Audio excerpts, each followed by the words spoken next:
ಇವರು ಪವನ್ ಖೇರಾ ಅಲ್ಲ, ಇವರನ್ನ ನಾನು ಪವನ್ ಪೇಡ ಮಾಡಿಬಿಡ್ತೀನಿ. ಇದು ಕಾನೂನು ಬಾಹಿರ.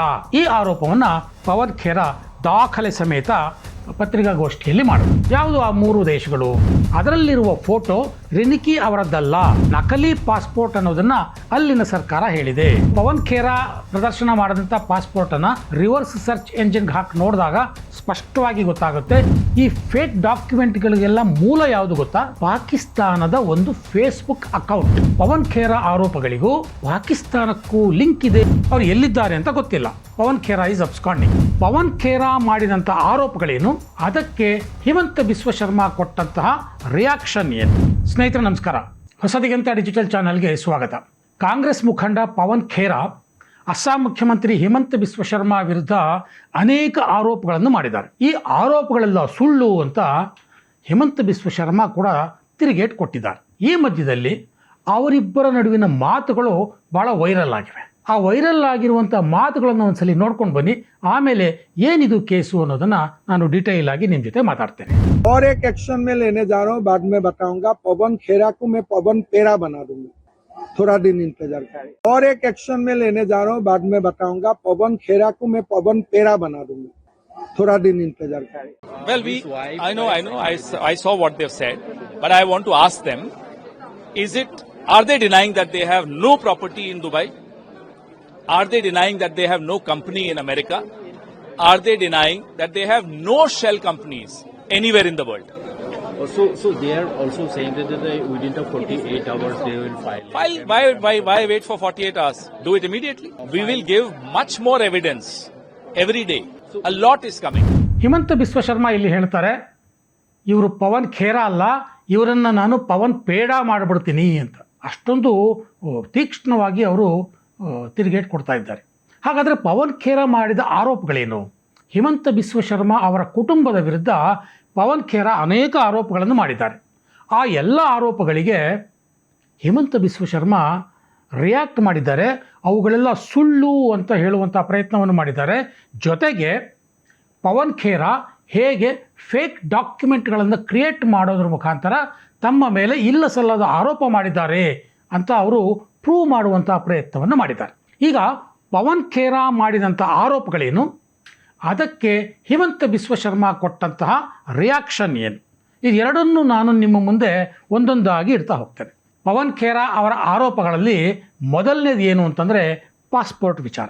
ಹಿಮಂತ ಬಿಸ್ವ ಶರ್ಮಾ ಅವರ ಪತ್ನಿ ರಿನಿಕಿ ಭುಯಾನ್ ಶರ್ಮಾ 3 ದೇಶಗಳ ಪಾಸ್ಪೋರ್ಟನ್ನು ಹೊಂದಿದ್ದಾರೆ. ಇದು ಆಕ್ಟಿವ್ ಪಾಸ್ಪೋರ್ಟ್ಗಳು, ಇದು ಕಾನೂನು ಬಾಹಿರ. ಈ ಆರೋಪವನ್ನು ಪವನ್ ಖೇರಾ ದಾಖಲೆ ಸಮೇತ ಪತ್ರಿಕಾಗೋಷ್ಠಿಯಲ್ಲಿ ಮಾಡಿದ್ರು. ಯಾವುದು ಆ 3 ದೇಶಗಳು? ಒಂದು ಈಜಿಪ್ಟ್, ಒಂದು ಯುನೈಟೆಡ್ ಅರಬ್ ಎಮಿರೇಟ್ಸ್, ಮತ್ತೊಂದು ಆಂಟಿಗುವಾ ಮತ್ತು ಬಾರ್ಬುಡಾ. ಈ 3 ದೇಶಗಳಲ್ಲಿ ಹಿಮಂತ ಬಿಸ್ವ ಶರ್ಮಾ ಅವರ ಪತ್ನಿ ರಿನಿಕಿ ಪಾಸ್ಪೋರ್ಟನ್ನು ಹೊಂದಿರೋದು ಭಾರತದ ಸಂವಿಧಾನಕ್ಕೆ ವಿರುದ್ಧವಾದದ್ದು. ಇದು ದೇಶದ್ರೋಹದ ಕೆಲಸ ಅಂತ ಅವರು 3 ಪಾಸ್ಪೋರ್ಟ್ಗಳನ್ನು ಅವರು ಪತ್ರಿಕಾಗೋಷ್ಠಿಯಲ್ಲಿ ದೊಡ್ಡದಾಗಿ ಎಕ್ಸಿಬಿಟ್ ಮಾಡಿದ್ರು. ಅದಕ್ಕೆ ಹಿಮಂತ ಬಿಸ್ವ ಶರ್ಮಾ ಸಂಜೆನೇ ಪ್ರೆಸ್ ಮೀಟ್ ಮಾಡಿದ್ರು, ಒಂದೊಂದಕ್ಕೂ ತಿರುಗಿಟ್ಟು ಕೊಡ್ತಾ ಹೋದರು. ಮೊದಲನಿಗೆ ಈಜಿಪ್ಟ್ ಇರುವಂತಹ ಪಾಸ್ಪೋರ್ಟ್, ಅದರ ಬಗ್ಗೆ ಹಿಮಂತ ಶರ್ಮಾ ಏನು ಹೇಳಿದ್ರು ಅಂತಂದರೆ, ಭಾರತ ಸರ್ಕಾರ ಈಜಿಪ್ಟ್ ರಾಯಭಾರ ಕಚೇರಿಯನ್ನು ಈಗಾಗಲೇ ಈ ಸಂಬಂಧ ಸಂಪರ್ಕ ಮಾಡಿದೆ. ರಾಯಭಾರ ಕಚೇರಿ ಸ್ಪಷ್ಟವಾಗಿ ಇಂಥ ಯಾವ ರೀತಿಯ ಪಾಸ್ಪೋರ್ಟ್ ಕೂಡ ನಮ್ಮ ಸರ್ಕಾರದಿಂದ ವಿತರಣೆ ಆಗಿಲ್ಲ ಅನ್ನೋದನ್ನು ಸ್ಪಷ್ಟಪಡಿಸಿದೆ ಅಂತ ಹಿಮಂತ ಬಿಸ್ವ ಶರ್ಮಾ ಈಜಿಪ್ಟ್ ರಾಯಭಾರ ಕಚೇರಿಯ ಹೇಳಿಕೆಯನ್ನು ಪತ್ರಿಕಾಗೋಷ್ಠಿಯಲ್ಲಿ ಪ್ರಸ್ತಾಪಿಸಿದರು. ಜೊತೆಗೆ ಈಜಿಪ್ಟ್ ರಾಯಭಾರ ಕಚೇರಿ ಏನು ಹೇಳಿತ್ತು ಅಂತಂದರೆ, ಪವನ್ ಖೇರಾ ಅವರು ಪ್ರದರ್ಶಿಸಿದಂಥ ಒಂದು ಏನು ಪಾಸ್ಪೋರ್ಟ್ ಇತ್ತು ಈಜಿಪ್ಟ್ದು, ಅದರಲ್ಲಿರುವ ಫೋಟೋ ರಿನಿಕಿ ಅವರದ್ದಲ್ಲ, ಆ ಫೋಟೋಗೂ ಆ ಪಾಸ್ಪೋರ್ಟ್ನಲ್ಲಿರುವಂತಹ ಮಾಹಿತಿಗೂ ಮ್ಯಾಚೇ ಆಗ್ತಾ ಇಲ್ಲ ಅನ್ನುವಂಥ ಮಾತನ್ನು ಈಜಿಪ್ಟ್ ರಾಯಭಾರ ಕಚೇರಿ ಸ್ಪಷ್ಟನೆ ನೀಡಿದೆ ಅನ್ನುವಂಥ ಮಾತನ್ನು ಹಿಮಂತ ಬಿಸ್ವ ಶರ್ಮಾ ಹೇಳಿದ್ರು. ಇನ್ನು ಎರಡನೇದು ಆಂಟಿಗುವಾ ಮತ್ತು ಬಾರ್ಬುಡಾ ಸರ್ಕಾರ ಏನು ಹೇಳಿತ್ತು ಅಂತ. ಸೊ ಹಿಮಂತ ಬಿಸ್ವ ಶರ್ಮಾ ಅವರ ಪ್ರಕಾರ ಇಲ್ಲಿ ಕೂಡ ಇದು ಸ್ಪಷ್ಟವಾಗಿ ನಕಲಿ ಪಾಸ್ಪೋರ್ಟ್ ಅನ್ನೋದನ್ನು ಅಲ್ಲಿನ ಸರ್ಕಾರ ಹೇಳಿದೆ. ಪವನ್ ಖೇರಾ ತೋರಿಸಿರುವಂತಹ ಪಾಸ್ಪೋರ್ಟ್ನಲ್ಲಿ ಅನೇಕ ಸ್ಪೆಲ್ಲಿಂಗ್ ಮಿಸ್ಟೇಕ್ಗಳಿವೆ, ಟೈಪೋಗ್ರಾಫಿಕ್ ಎರರ್ಸ್ ಇದೆ. ಆ್ಯಕ್ಚುಲಿ ಹಿಮಂತ ಬಿಸ್ವ ಶರ್ಮಾ ಅಂತ ಇರಬೇಕಾಗಿತ್ತು, SARMA. ಆದರೆ ಪವನ್ ಖೇರಾ ತೋರಿಸಿರುವಂಥ ಡಾಕ್ಯುಮೆಂಟಲ್ಲಿ SHARME ಅಂತ ಇದೆ, ಶರ್ಮಾ ಅಂತ ಇದೆ. ಸೊ ಈ ಎಲ್ಲ ಸ್ಪೆಲ್ಲಿಂಗ್ ಮಿಸ್ಟೇಕ್ಗಳನ್ನು ನೋಡಿದ್ರೆ ಇದು ಸ್ಪಷ್ಟವಾಗಿ ಫೇಕ್ ಡಾಕ್ಯುಮೆಂಟ್ ಅನ್ನೋದು ಗೊತ್ತಾಗುತ್ತೆ ಅಂತ ಆಂಟಿಗುವಾ ಮತ್ತು ಬಾರ್ಬುಡಾ ಸರ್ಕಾರ ಹಿಮಂತ ಬಿಸ್ವ ಶರ್ಮಾ ಅವರಿಗೆ ಸ್ಪಷ್ಟನೆಯನ್ನು ನೀಡಿದೆ. ಇನ್ನು ಮೂರನೇ ದೇಶದ ಪಾಸ್ಪೋರ್ಟ್ ಪವನ್ ಖೇರಾ ಪ್ರಸ್ತಾಪ ಮಾಡಿದ್ದು ಅಂತಂದರೆ ಯುನೈಟೆಡ್ ಅರಬ್ ಎಮಿರೇಟ್ಸ್. ಸಾಮಾನ್ಯವಾಗಿ ನಾವು ಆಡು ಭಾಷೆಯಲ್ಲಿ ದುಬೈ ಪಾಸ್ಪೋರ್ಟ್ ಅಂತೀವಿ. ಸೊ ಪವನ್ ಖೇರಾ ಪ್ರದರ್ಶನ ಮಾಡಿದಂಥ ಪಾಸ್ಪೋರ್ಟನ್ನು ರಿವರ್ಸ್ ಸರ್ಚ್ ಎಂಜಿನ್ಗೆ ಹಾಕಿ ನೋಡಿದಾಗ ಸ್ಪಷ್ಟವಾಗಿ ಗೊತ್ತಾಗುತ್ತೆ ಇದು ಫೇಕ್ ಡಾಕ್ಯುಮೆಂಟ್ ಅಂತ. AI ಬಳಸಿ ಫೋಟೋಶಾಪ್ ಮಾಡಿ ರೆಡಿ ಮಾಡಿದಂತಹ ಪಾಸ್ಪೋರ್ಟ್ ಡಾಕ್ಯುಮೆಂಟ್ಗಳು. ದುಬೈ ಸರ್ಕಾರದ ಸರ್ಕಾರಿ ವೆಬ್ಸೈಟ್ ಕೂಡ ಇದನ್ನು ದೃಢೀಕರಿಸಿದೆ. ಅಂದರೆ ಪವನ್ ಖೇರಾ ಪ್ರದರ್ಶಿಸಿದ ಏನು ಪಾಸ್ಪೋರ್ಟ್ ಇದು ಅದು ನಕಲಿ ಅನ್ನೋದನ್ನು ದುಬೈ ಸರ್ಕಾರಿ ವೆಬ್ಸೈಟ್ ಕೂಡ ಖಚಿತಪಡಿಸಿದೆ ಅನ್ನುವಂಥ ಮಾತನ್ನು ಹಿಮಂತ ಬಿಸ್ವ ಶರ್ಮಾ ಹೇಳ್ತಾರೆ. ಇಷ್ಟು ಸ್ಪಷ್ಟವಾಗಿ ಅವರು ಮೂರೂ ದೇಶಗಳ ಪಾಸ್ಪೋರ್ಟ್ಗಳು ಫೇಕ್ ಅನ್ನೋದನ್ನು ಒಂದಷ್ಟು ವಿವರಣೆಯನ್ನು ಕೊಟ್ಟು ಹೇಳಿದರು. ಜೊತೆಗೆ ಪವನ್ ಖೇರಾ ಇನ್ನೊಂದು ಆರೋಪವನ್ನು ಮಾಡ್ತಾರೆ. ಎರಡನೇ ಆರೋಪ ಏನು ಅಂತಂದರೆ ದುಬೈನಲ್ಲಿ ಹಿಮಂತ ಬಿಸ್ವ ಶರ್ಮಾ ಅವರ ಕುಟುಂಬ ಸಾಕಷ್ಟು ಆಸ್ತಿಯನ್ನು ಹೊಂದಿದೆ. ಆ ಆಸ್ತಿ ವಿಚಾರವನ್ನು ಚುನಾವಣಾ ಆಯೋಗಕ್ಕೆ ನೀಡದೆ ಮುಚ್ಚಿಟ್ಟಿದೆ ಅನ್ನುವಂಥ ಮಾತನ್ನು ಪವನ್ ಖೇರಾ ಆರೋಪ ಮಾಡಿದರು. ಅದಕ್ಕೂ ಸಹ ಹಿಮಂತ ಬಿಸ್ವ ಶರ್ಮಾ ಉತ್ತರ ಕೊಟ್ಟಿದ್ದಾರೆ. ಏನು, ದುಬೈ ಲ್ಯಾಂಡ್ ಪ್ರಾಪರ್ಟೀಸ್ ಅವರ ಪ್ರಕಾರ, ಅವರಿಂದಲೇ ಪಡೆದ ಹೇಳಿಕೆಗಳ ಪ್ರಕಾರ ಹಿಮಂತ ಬಿಸ್ವ ಶರ್ಮಾ ಅವರ ಯಾವುದೇ ಆಸ್ತಿ ದುಬೈನಲ್ಲಿ ಇಲ್ಲ, ಯಾರು ಬೇಕಾದರೂ ಹೋಗಿ ಚೆಕ್ ಮಾಡ್ಕೋಬೋದು. ಸೊ ಇದನ್ನು ಹಿಮಂತ ಬಿಸ್ವ ಶರ್ಮಾ ಸ್ಪಷ್ಟವಾಗಿ ಅಲ್ಲಿ ಹೇಳಿದ್ದಾರೆ. ಇಲ್ಲಿ ಇನ್ನೊಂದು ವಿಚಾರವನ್ನು ಹಿಮಂತ ಬಿಸ್ವ ಶರ್ಮಾ ಹೇಳ್ತಾರೆ. ಈ ಫೇಕ್ ಡಾಕ್ಯುಮೆಂಟ್ಸ್ಗಳು ಅಂತ ಅವ್ರು ಏನು ಹೇಳ್ತಾ ಇದ್ದಾರೆ, ಪವನ್ ಖೇರಾ ಪ್ರದರ್ಶನ ಮಾಡಿದ್ದು ಈ ಫೇಕ್ ಡಾಕ್ಯುಮೆಂಟ್ಗಳಿಗೆಲ್ಲ ಮೂಲ ಯಾವುದು ಗೊತ್ತಾ? ಪಾಕಿಸ್ತಾನದ ಒಂದು ಫೇಸ್ಬುಕ್ ಅಕೌಂಟ್, ಪಾಕಿಸ್ತಾನೀಸ್ ಇನ್ ಅಜ್ಮನ್ ಅನ್ನುವಂಥ ಒಂದು ಫೇಸ್ಬುಕ್ ಅಕೌಂಟ್ನಲ್ಲಿ ಒಂದಷ್ಟು ಫೋಟೋಗಳಿದ್ವು.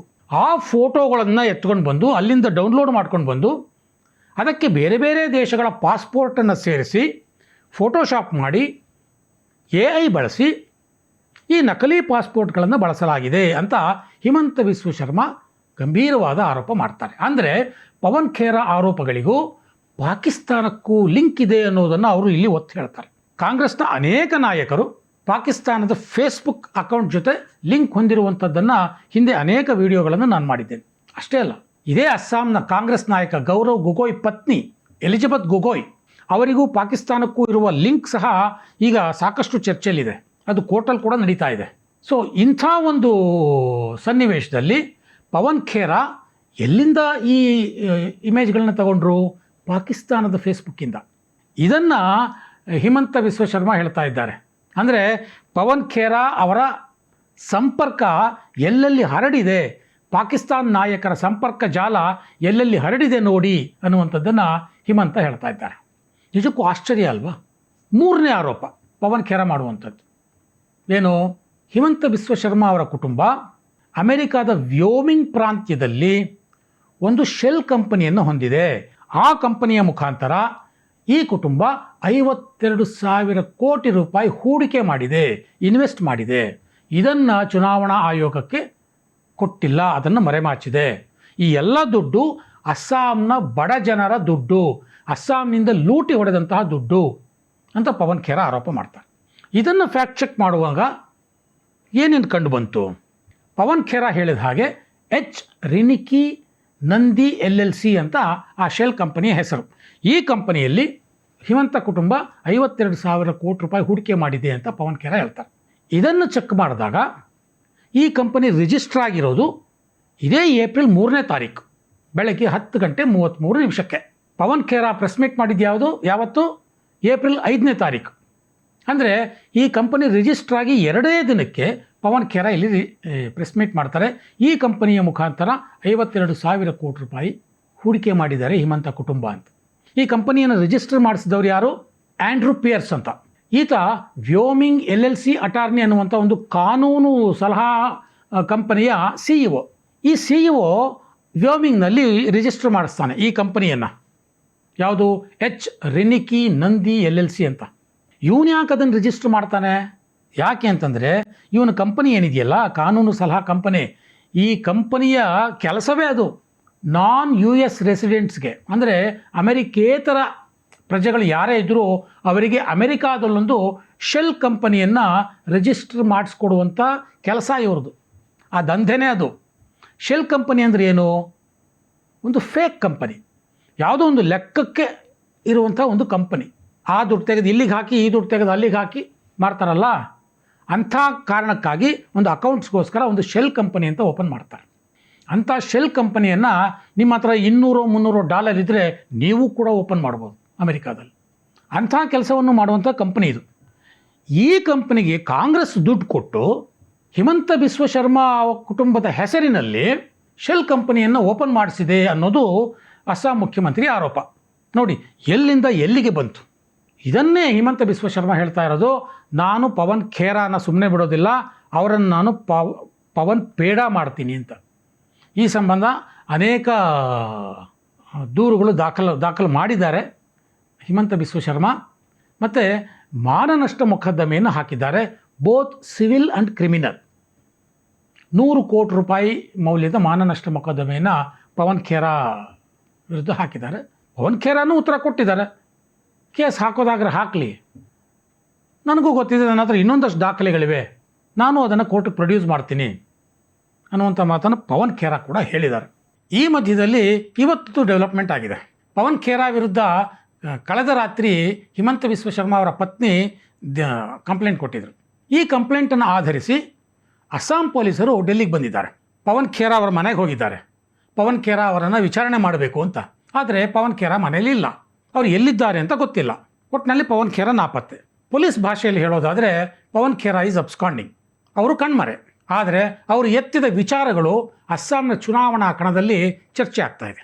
ಈ ಆರೋಪಗಳು ಮತ್ತು ಇದಕ್ಕೆ ಪ್ರತಿಯಾಗಿ ಹಿಮಂತ ಬಿಸ್ವ ಶರ್ಮಾ ಕೊಟ್ಟಂಥ ತಿರುಗೇಟು, ಈ ಎರಡೂ ಚರ್ಚೆ ಆಗ್ತಾ ಇದೆ. ಒಟ್ಟಾರೆ ಈ ವಿವಾದ ಹಿಮಂತ ಬಿಸ್ವ ಶರ್ಮಾ ಅವರಿಗೆ ವರವಾಗುತ್ತೋ ಶಾಪವಾಗುತ್ತೋ ಅನ್ನೋದನ್ನು ಕಾಲವೇ ನಿರ್ಧರಿಸಬೇಕು.